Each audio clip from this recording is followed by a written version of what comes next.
and I'm Alistair Cumming. I was invited to organize a roundtable to discuss the Common European Framework of Reference for Languages as people have applied it in Canada. And I thought of, from having read and discussed with some people, who has done the most interesting projects in recent years trying to apply the Common European Framework of Reference to languages to particular situations in Canada, and thought of the three women on my left, on your right, each of whom works in a different part of Canada and has done a relatively different project. The idea of the round table, as indicated on this handout, is to allow these people to about 10 or 15 minutes to describe briefly their projects and what they have found, and then to open discussion up for all of you to make comments, raise issues, explore your interests and theirs as well. Tout le monde est bilingue, anglais-français, et plusieurs langues additionnelles aussi. Si vous préférez de parler en français, c'est une université bilingue aussi. We're going to begin in the order on the handout with Shelley Taylor, who's going to talk about the project that she worked on.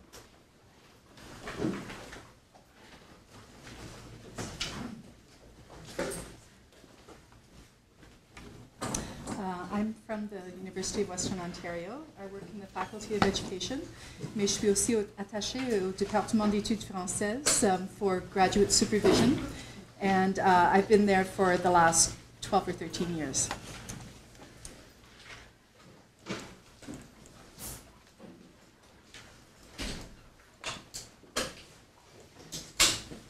Okay. First, I'd like to acknowledge that the study was funded by the Ontario Ministry of Education, and there were many, many people involved in the study with the research team at Western and with Larry Vandergrift from here, from the University of Ottawa. There was also Suzanne Mohanovich, Farnaz Fayez, Patrick Brown, and Maureen Smith, who's now at the Ontario College of Teachers. And there was also a development team, the FSL consultant from the Thames Valley District School Board, Helen Griffin, as well as Andrea Patuel, and two other teachers. And so I'm not going to go into the basics of what is the CEFR, because I'm sure everybody has a really solid grasp on that. But for purposes of today, I'll be mainly looking at this aspect of describing learner achievements, what they can do in their second language, and the links that should be made between curriculum development, teaching, learning, and evaluation. And also, same thing for the framework. I'm sure everybody is quite familiar with the framework. So this global grid with all the descriptors per the different levels. However, it's more than just a self-assessment grid. It's a self-assessment orientation tool, and the purpose is to heighten learner autonomy by involving learners in profiling their main language skills and self-assessing their proficiency levels. And overall, it's an approach to assessment that requires teachers to involve learners in planning, reflecting upon, and assessing their learning process and progress. And a key aspect also is the idea of learner autonomy, so this ability to take charge of one's own learning. So in terms of the students, they have to set their own objectives, content, progression, what strategies work best for them, timing and assessment, etc. But they can't just be thrown out adrift and be expected to do that on their own. So that has to do with the teacher's role. For one thing, going from the global grid with the can-do statements and the descriptors, from there the teacher then interprets into, in the cases of our project, which FSL program the person was involved in. Was it core French or French immersion? And then relating it to the specific curriculum. For example, if it was high school immersion, it might have been the history curriculum, and then their own specific teaching goals. And so the grids are intended to be able to be translated into those specific goals, and then from there to help teach learners how to plan, reflect on their learning, and self-assess. And so when the teachers are planning their units, they should be thinking right from the beginning of how to link the curriculum, teaching, learning, and assessment, And so what would the end result be? What does the student have to demonstrate to show those can-do descriptors? I can do such and such. What is the task at the end that the student is going to be able to come up to the teacher and show that I can do such and such? And that has to be considered right up front. As for the student's role, they are supposed to self-assess to see where they are related to the criteria that the teachers set out. Okay, so they should have the criteria in advance. This is my goal, I'm aiming to be able to do this so that I can do this and this. And they plan out the steps to get to the stage where they can demonstrate those skills. And on the basis of their results, then they need to set new goals to go to the next higher level. So what role did this approach to assessment play in our study, which was just broadly to investigate the feasibility of introducing the CEFR into Ontario? Our main overarching research questions were, will the CEFR work with core French and French immersion? Will it increase parental and student satisfaction with FSL programs in Ontario? And will it result in more high school graduates who are functionally bilingual? So while the issue of assessment wasn't one of the overarching questions, it definitely came up repetitively through the data. There were 90 teachers, approximately half from core French and half from French immersion, and 900 students in the beginning. That dropped off a little bit. It involved grade 1, 4, 7, 9, and 12 in French immersion, and from grade 4 up in core French. And there were 9 Ontario school boards, including larger cities, rural areas, etc., all the way across the province, including up north. And the development team from the Thames Valley Board developed activity kits based on A1 to B2 descriptors. So they would have, for example, with the A1, they would have a map. And so for the oral skills, the teacher would ask them to show something or other, and then they would say it. And then at the B2 level, it could be, it's the same thing of analyzing information and discussing it, but at a much higher level. And if it was, high school social studies, again, related to the topic being studied in social studies. And to introduce the teachers in the study to the CEFR, because it was a couple years ago, it was much newer than it is now. The development team offered a one-day PD session, and then the teachers volunteered to use the kits that had been developed for several months, but the kits were not intended to be the be-all and the end-all. It was hoped that the teachers would use the models and then adapt them to what they were teaching. So for data collection and analysis, there were pre- and post-study teacher questionnaires, also pre- and post-study student questionnaires, and the questionnaires differed. They were much simpler for the grade 1s compared to for the grade 12s, but they were getting at similar information. There were post-study teacher focus group sessions in each of the 9 school boards, and post-study teacher interviews, and then analysis was with statistical and qualitative software.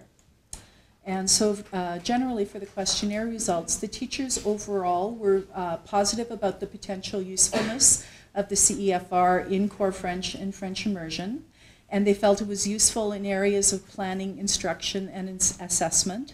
And they also expressed the belief that CEFR-based instruction promotes real use of the language through the kits, because if they had been a bit more grammar-focused, then with the kits that they were trying to incorporate, if they hadn't had that much of a communicative focus, it was a little more tipping them that direction.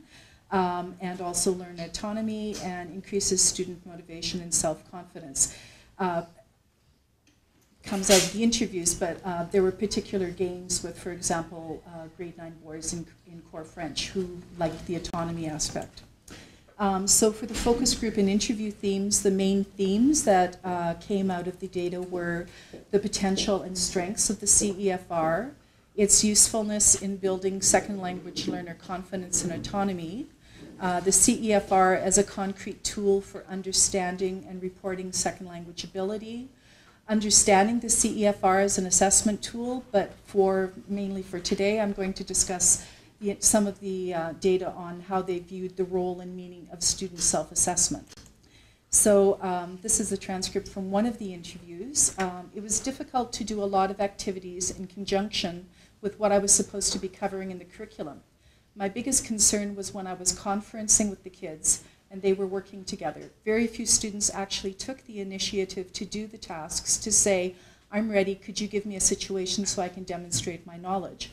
And this to me brings up the issue of teacher pre-planning and setting the criteria. At that point, so far along in the process that the teacher hadn't explained what the students were going to do to demonstrate, but the students were sort of left out in a fuzzy zone saying, how can I demonstrate to you? So that was maybe an area to work on in terms of PD, with explaining to teachers, again, right from the beginning, to think of assessment and how are the kids going to demonstrate that they have met the criteria that you have set out. And so the teacher continued. Overall, it was quite successful. Kids really liked the activities, so it's well received overall. But in terms of marks, grade 9s, I don't know. I don't know if it worked out absolutely, if it counted. And so, so this idea of it's criterion referenced, but then when it comes down to the report card, and the teacher was questioning the validity of the student's self-assessment, and you need those marks to put into the report card.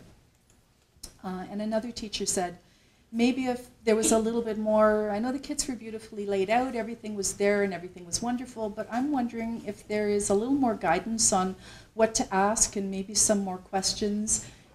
There was a conferencing period where the teachers would have a supply teacher in, and they would have this period to conference with the students, and they really wanted some guidance on how they were supposed to conference with students and how they were supposed to work through self-autonomy and goal setting. And so when this was the French consultant in her board came to my class, she did conferencing with half the kids. I did it at the same time, and I noticed she was really going into huge detail, whereas I just read the purple things under the activity page. So I said, explique. And so how much detail do we get into for them for us to actually say that they passed? And again, it was this sort of overall understanding on the teacher's part that was missing about this need to set the assessment criteria in the planning stage, so that at that point she wouldn't have been, again, so fuzzy on how she was evaluating them, and really how to go forward with the process of student self-evaluation. And another teacher said, I felt I spent too much time on it, not that it wasn't beneficial for my students, but with the marks that came from that, if I could have used that, then I wouldn't have felt it as it was like an add-on. I would have felt it was part of my program, because it allows them, students, to speak more freely, and they love the conferencing, but I didn't have my marks at the end to show for the time I spent. I couldn't see how is this going to count.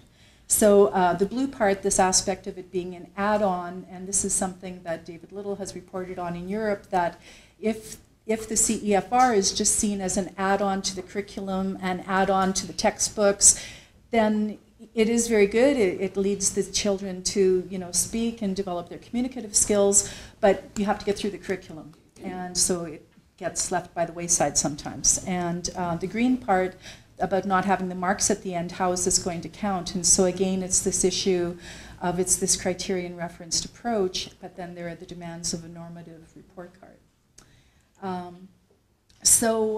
Overall, in terms of our global research questions, the teachers generally found that the CEFR was positive, but when you think of the grids, there's a lot between them receiving the grids and then working it out in the classroom so that the children can develop autonomy and they know how to conference and that sort of thing. So a lot of skills that they would need to teach the kids about metacognitive skills and reflection and all that sort of thing. And with the introduction that they had, they weren't prepared. However, at that point, the study was mainly for breadth, to get a large picture of would this work, how would people react to it, would they automatically reject it? But at this point, now we need the aspect of breadth, depth, and a lot of PD. So the grid is not a be-all and an end-all for them to implement a CEFR-based approach. And teachers need in-depth PD on a CEFR-based approach to assessment to be able to teach students how to self-assess and to be able to plan assessment in advance so students can demonstrate what they can do. Thank you.